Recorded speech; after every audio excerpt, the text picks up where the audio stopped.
अपने को आए तो चमत्कार, हाँ? बालाजी का चमत्कार, दूसरे को आए तब पाखंड। कैसा कैसा पाखंड है लोगों में। हमारी 3 पीढ़ी गुजर गई, हनुमान जी के पूंछ का बाल नहीं दिखा पूजा करते करते। आदमी अपने जो मान्यता है उनकी तो प्रशंसा करता है, हम अच्छा कर रहे हैं, और वही काम कोई दूसरा करे तब उनको आदमी सोचता है तो पाखंडी है। अपना करे तो अच्छा, अपना करे तो अच्छा, लोगों में प्रचार खूब।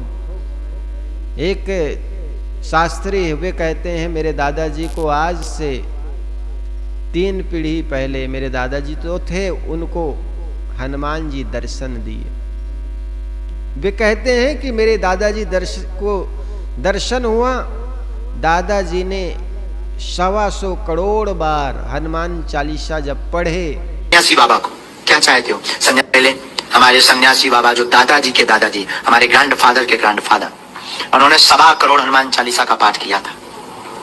एक पैर पर खड़े होकर के, एक पैर पर खड़े होकर 125 करोड़ हनुमान चालीसा का पाठ किया था। तब पेड़ के बीच से हनुमान जी प्रकट हुए थे।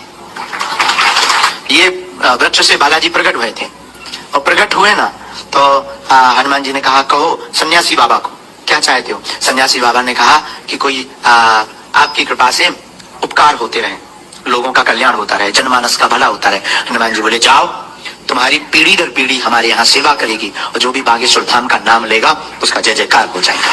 वो दिन है कि आज का दिन है। हमारे दादा गुरुजी ने 40 वर्ष तक दरबार लगाया, पर एक चाचा जी पर कृपा हुई, तीसरी पीढ़ी में आगे को लोगों जो कबाड़िया होगा। अब उसमें निकालो 125 करोड़ बार, तो एक आदमी अगर 2.5 मिनट 3 मिनट भी जल्दीबाजी भी करे और जल्दी जल्दी करे, एक बार हनुमान चालीसा करते करते कितनों भी जल्दी करे और उनको 2.5-3 मिनट लगता हो, तो भी 125 करोड़ बार करने में करीब करीब 60 वर्ष समय लगता। कितने?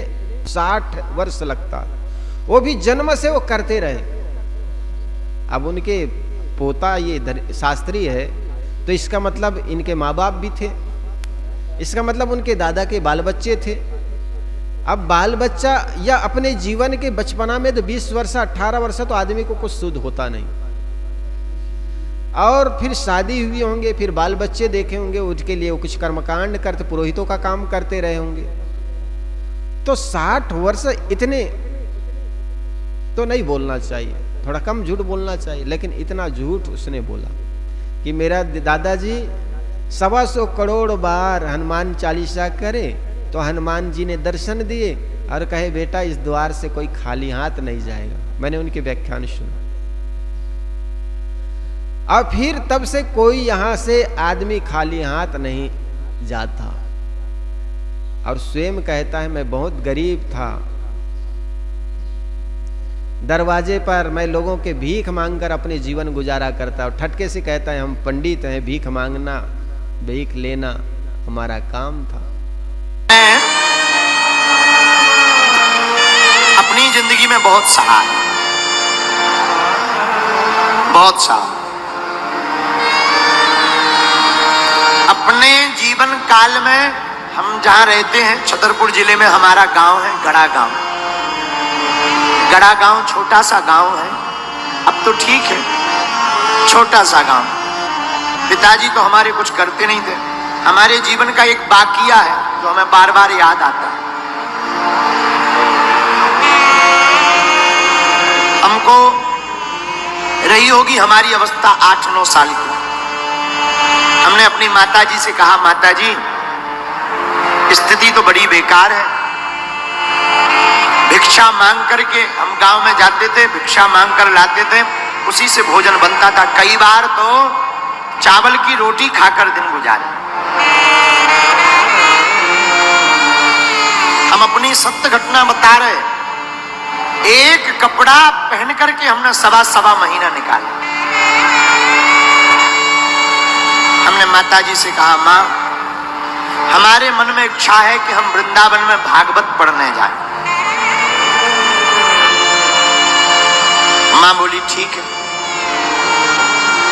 उस जमाने में 2000 रुपया मांगने के लिए हम न जाने कितने घरों पे गए, खुद स्वयं। 8-9 साल की अवस्था होगी, कितने घरों में सिर्फ 2000 रुपया मंगाने में, किसी ने नहीं दिया।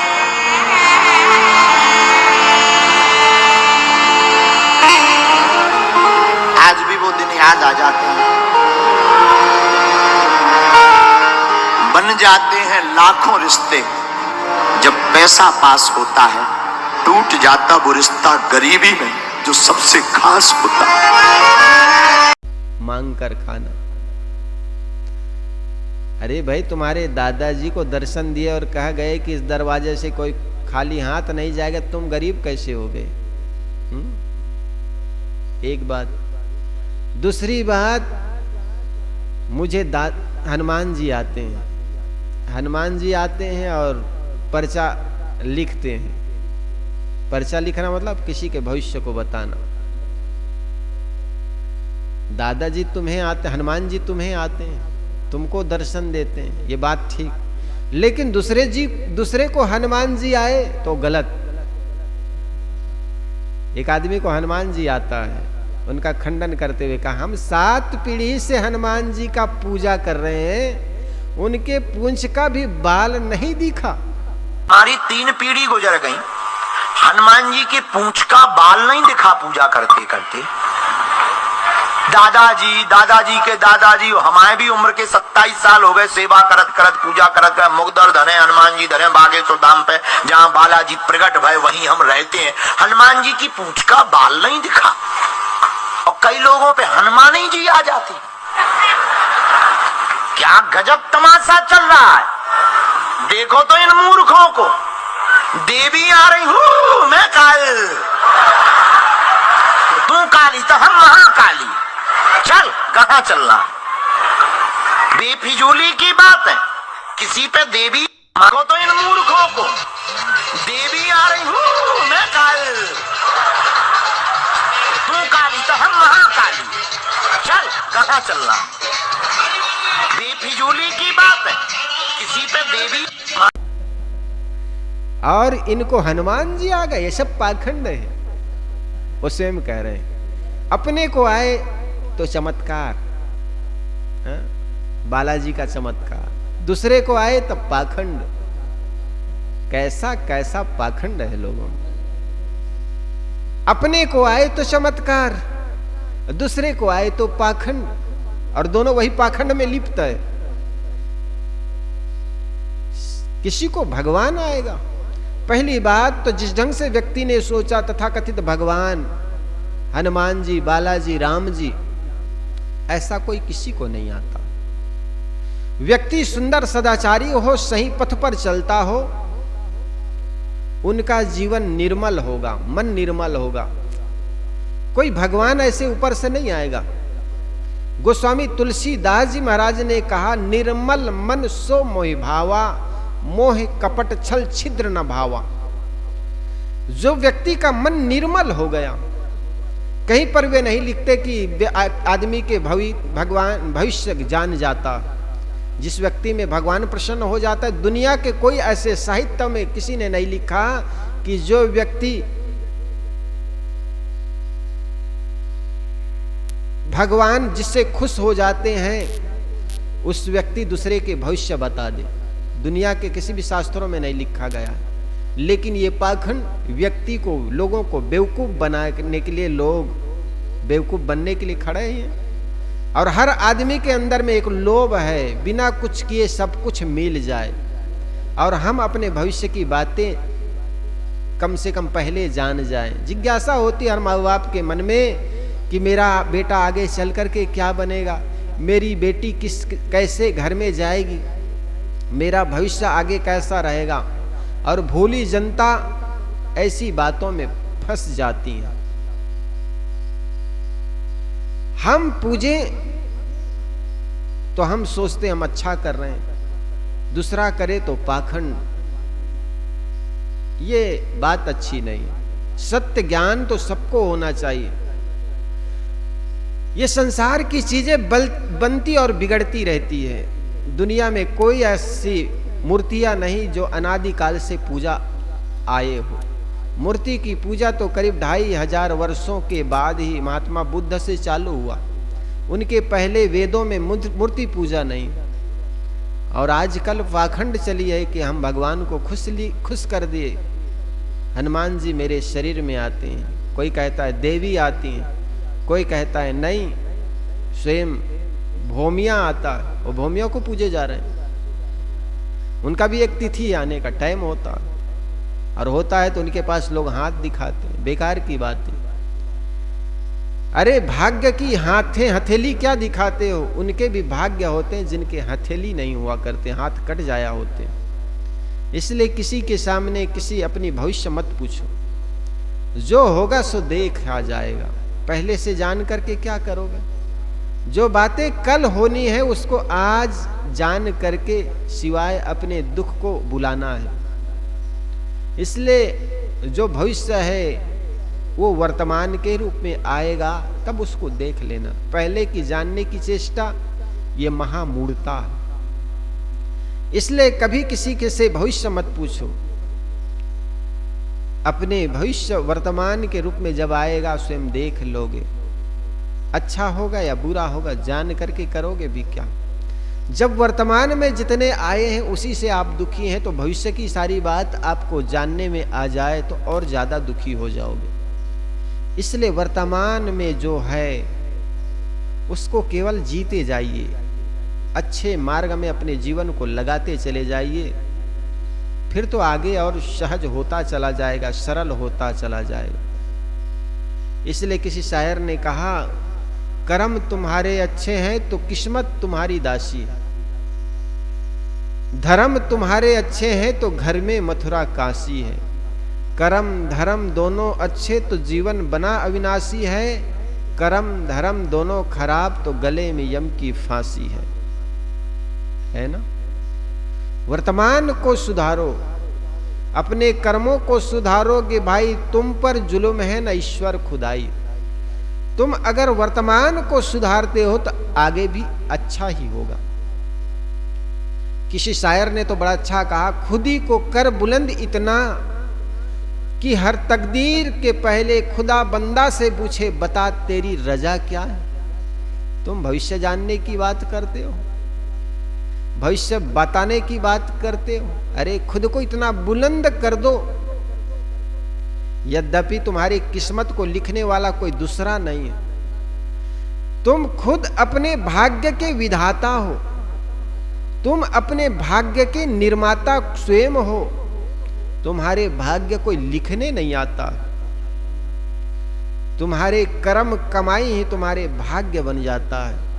इसलिए उस शायर ने कहा कि खुद ही को कर बुलंद इतना कि हर तकदीर के पहले अगर लिखने वाला भी कोई खुदा हो, भगवान हो, तो वो भी पूछे बता तुम्हारी मैं क्या सेवा कर दूं। इतना अपने कर्म सिद्धांत पर आपको विश्वास होना चाहिए। यद्यपि कोई लिखने वाला नहीं है, लेकिन एक इशारा किया है, अगर कोई हो तो उनको भी पूछना पड़े कि बता तुम्हारे जीवन में मैं क्या लिख दूं। इतना कर्म सिद्धांत पर अडिग विश्वास हो और कर्म करते चलो, फल की चिंता मत करो। महाराज कृष्ण ने कहा, कर्मण्ये वाधिकारस्ते, कर्म करने पर ही तुम्हारा अधिकार है। और तुम फल की बड़ी बड़ी आशा लगाए बैठे हो कि हमको क्या मिलेगा क्या मिलेगा। अरे वही मिलेगा जो कर्म में किए हो, उससे हट करके और कुछ मिल जाएगा क्या? वही तुमको मिल रहा है जो कि पहले से दिए हो, उसी का फल सामने है, शुभ अशुभ जो कुछ किए हो। जीवन में जितने दुख दिखते हैं निज दोषों के कारण है, जिनमें इतना ज्ञान नहीं वे दोष मिटाना क्या जाने। जिंदगी में जो भी तकलीफ जो भी दुख मिल रहा है उसका स्वागत कीजिए। जिस दिन आपके अंदर आपके जीवन में आए दुख तकलीफों की स्वागत करने लग जाएंगे, उसी दिन से आपके जीवन में सुख का प्रादुर्भाव हो जाएगा। ये जीवन का सत्य और अकाट्य वाणी है। इसलिए किसी पंडित पुजारी मौलियों के पास मत जाओ अपने भविष्य दिखाने जानने के लिए, बल्कि अपने कर्म सिद्धांत पर विश्वास कीजिए, अपने कर्मों पर विश्वास कीजिए। और जिस दिन आपको अपने कर्म सिद्धांत पर विश्वास हो जाएगा, तब आपको लग जाएगा कि वास्तव में कोई ऐसे भगवान, भगवती, शैतान, खुदा नहीं जो आपके कर्मों से हट करके कोई अलग कोई और देता हो। उस दिन आपको पता लग जाएगा जो कुछ मिल रहा है वो आपके अपने कर्मों का परिणाम है। इसलिए कभी कोई भौमिया, भूत, जिन, तुड़ेल, बालाजी के चक्कर में मत पड़ो। अपने जीवन में अपने कर्मों का विश्वास करो, और जिन्होंने अपने कर्मों पर विश्वास किया वो आगे बढ़ गए। कर भैया बलापनी छाड़ बिरानी आस, जाके आंगन नदिया बहे सोकस मरे प्यास। सदगुरु कबीर कहते हैं, भाग्य और भगवानवाद के सारे चादर को फेंको उठा करके, और अपने बाहों बल पर भरोसा करो, अपने कर्मों पर विश्वास कीजिए, मेहनत कीजिए, और मेहनत का ही फल आपको मिलता है। आपको जो मिलता है वे आपको आपके कर्मों का परिणाम है। जो कुछ मिला है उसमें संतोष कीजिए, उसमें प्रसन्नता रहिए, और जिस दिन अपने कर्मों के मिले हुए फल पर प्रसन्नता व्यक्त करने लग जाएंगे, स्वीकार करने लग जाएंगे, उस दिन आपके जीवन से दुख विदा हो जाएगा। बोलिए सद्गुरुदेव की जय।